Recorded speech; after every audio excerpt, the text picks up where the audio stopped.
So, Jodi, what are you hoping to accomplish as state representative, and like what kind of prompted you to run? Yeah, I think I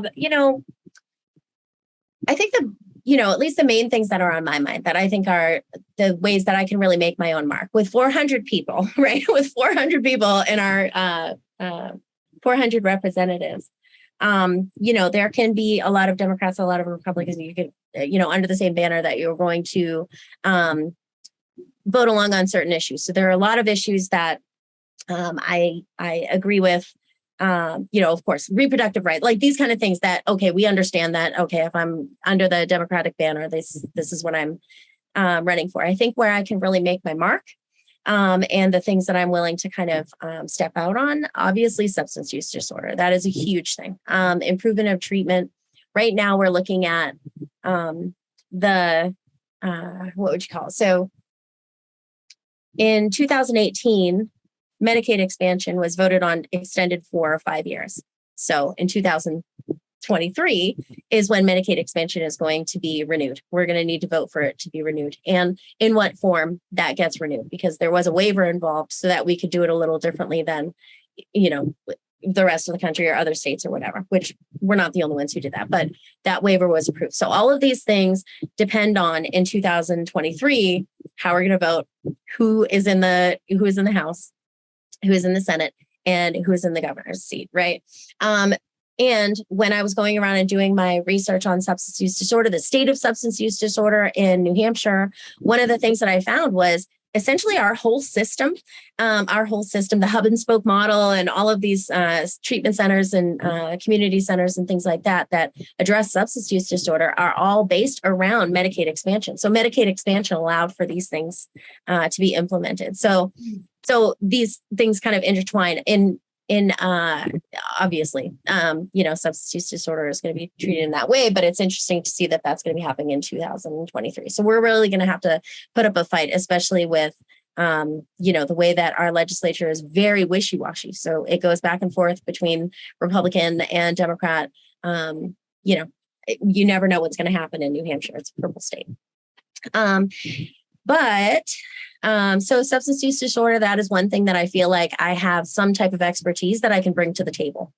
And then, of course, I think something that I've really been involved with recently, at least around Keene, is how we treat the unhoused population. Mm-hmm. One of the things that, I was trying to go through city council and say, not by myself, a large coalition of people. And 3 city councilors, trying to address the issue. We have a lot of people who are camping, and then these people get moved from one place to another. Of course, people who are in that position in the first place are generally there for because of a traumatic experience. I work at a homeless shelter as a homeless advocate, and my job is to talk to people who are in that situation non-judgmentally, and I've been pretty close myself. So we were trying to do things like safe camping areas and safe parking areas, just things that not only would mitigate the, the factors that people don't like as far as having trash or, it's on private property in that situation and all that kind of stuff. So people do have valid complaints, right?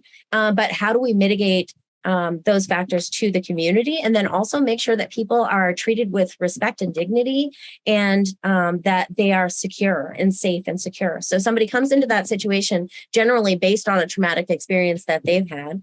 And then what do? Then we give them an ultimatum. Either you follow all these rules, go into a shelter and do things in this way, or we're just going to treat you like you don't matter and, shush you off from one place to another or something like that. If somebody is already suffering from that trauma and then you just inflict more trauma on them, that's actively doing more harm. And so I was trying to come at it from through the mechanisms of the city council. And then when I was doing that, I got feedback from people on the city council and the city manager and things like that, talking about, well, we really need to reform this from the state level down. We see that homeless shelters are not compensated to a level that they need to be in order to actually provide people with the services that they need to provide them with is, wraparound services, or to have beds available. Another problem with our treatment centers, we don't have beds available for, there's a lot that you can do on the local level, but there's more that you can do on the state level. And everything on the local level depends on what the structure is that's set up on the state level. So I would really like to get into those type of things and figure out how we can work for everyday people. I think, especially, what I was kind of explaining in the beginning about, it's wonderful that we want everybody to be accessible and things like that and have a small amount of people, but it ends up being retired or older folks and, retired or independently wealthy folks. Well, what kind of perspective do you get from that? Right. And I think, I don't like to harp on the experiences I've been through in my life, but I think those experiences give you some type of insight. And if you're not doing something with it to actually, lift up the voices of other people, or address the issues that other people don't see, even if they're well-meaning and trying to do the right thing. You cannot craft a policy that is meant to help people who are in that position unless you bring people who are in that position to the table.